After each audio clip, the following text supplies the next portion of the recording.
Morning, Trainiacs. This has been a heck of an endurance adventure that we've gone on over the course of 2020.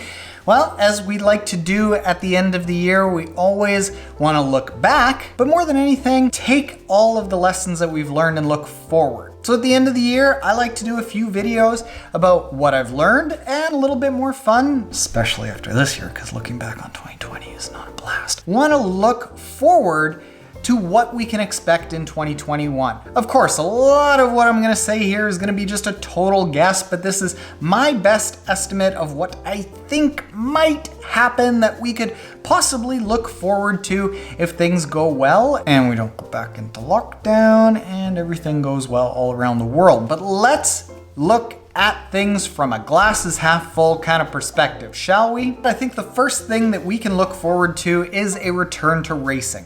Is that racing going to look exactly like it did before this year? Probably not. But I really do believe that companies aren't going to be able to sustain themselves if they don't return to racing in some way, shape, or form. I think that's probably going to mean that we end up getting stretched out immensely over the course and around the transition area. I think that's going to mean maybe several day races or races that are staged throughout a day instead of like, boom, 2,000 people all together, now you go. I don't think that's going to happen anytime soon. But I am looking forward to racing returning. We saw little glimmers of it this year, and we saw ways that it could possibly happen in controlled environments like at Challenge Daytona, and even if just the grassroots races that are smaller and more controlled and not as chaotic come back, it's still racing. And having some form of racing back, I think is a great thing, and I think it is definitely going to come back. So when people start saying, well, should I start training? I can't set myself up for another letdown like in 2020. I would say, by all means, start racing the same way that you were going to last year, but just expect that maybe the races are going to be different and you might have to be a little bit more fluid about what race it's going to be that you enter. The second thing that I think we can expect to see is a mass exodus of people doing YouTube content, podcasts, virtual races. There was a lot of noise where a lot of people had extra time, so they started a YouTube channel, so they started a podcast. We've already seen that there have been a huge number of podcasts that have already shut down, a huge number of YouTube channels that realized that I'm still 1,500 videos in and it ain't easy.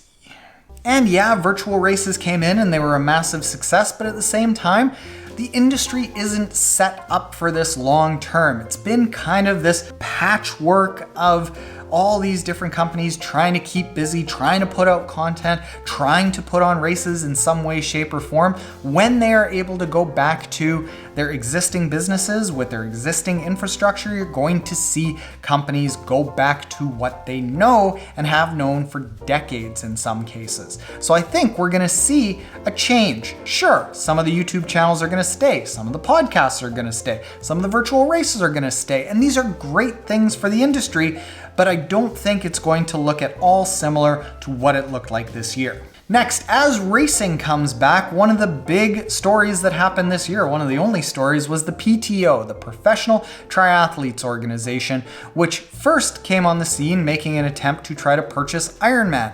Then over the course of 2020, they were constantly in the news because they funded all kinds of races. Then they put over $1 million up in prize money for Challenge Daytona, which was a massive success. But I think this is going to be the year the PTO has to prove if they are going to be a business or not.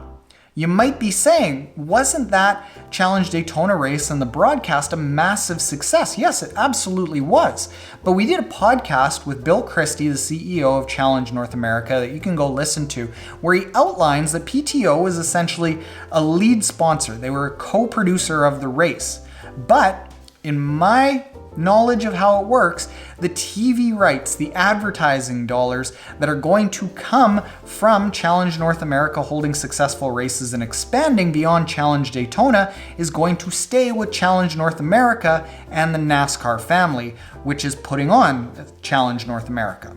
So while the PTO, yes, they had a massive amount of success from Challenge Daytona and they got a huge amount of support this year, they still haven't really shown what their business model is. Their business model is get a whole bunch of new eyeballs to the sport, which was successful in the NASCAR coverage format for Challenge North America, but where the dollars start coming to PTO still kind of remains to be seen. I'm sure when this is seen and Sam, the CEO of PTO, or Jane, the marketing person, or Charles, the chairman, whoever it is, wants to talk about it, we'll get you back on the podcast because I think change does need to happen in the sport. I am very supportive that change needs to happen, and anyone who's doing that I want to be supportive of, but I still want to wait and see what that business model is going to be. And I think this year is probably going to be the year that we see one way or another what that business turns into, because they can't just keep pumping money into the sport without any sort of return. At least I don't think so. Then let's get on to some racing. Let's assume that the Olympics does happen, which it sure seems like it's going to. I am going to, as far out as I have ever done, make a couple of calls on the athletes to start watching over the course of 2021 to keep an eye on how they're going to do and get a sense of how the Olympic Games is going to unfold in triathlon. On the men's side, I'm very biased because I've done a bunch of training and we did a podcast with Tyler Mislawchuk, who won the Tokyo test event last year. And if there's ever been an athlete that was well designed for a course, it's Tyler. He's light, he does well in heat, he's a good swimmer, and he's won the event, so he's proven that the course is well suited to him. I think the athletes that we need to look at are similar, really fast runners, because that's what the ITU game is, but also athletes who are small, who are slight, because we know it's going to be hot. So I think we can look at athletes like Vincent Louis, Henry Schumann, maybe Gustav Iden, but he's never really been in that very front pack.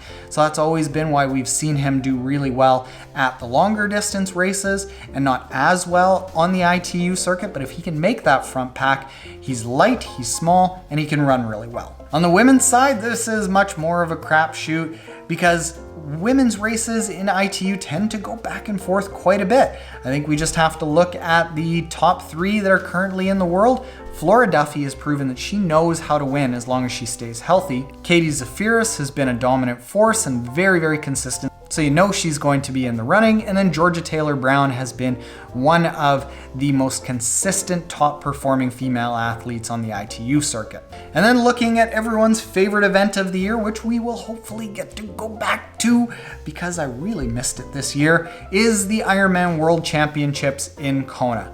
My call here on the men's side, I'm going to call Jan Frodeno because a couple of years ago, I made the statement that I believe that as long as Jan Frodeno continues to step up to start lines, he will win. He's one of the only athletes who is one of the best swimmers in the field, one of the best bikers in the field, and one of the best runners in the field.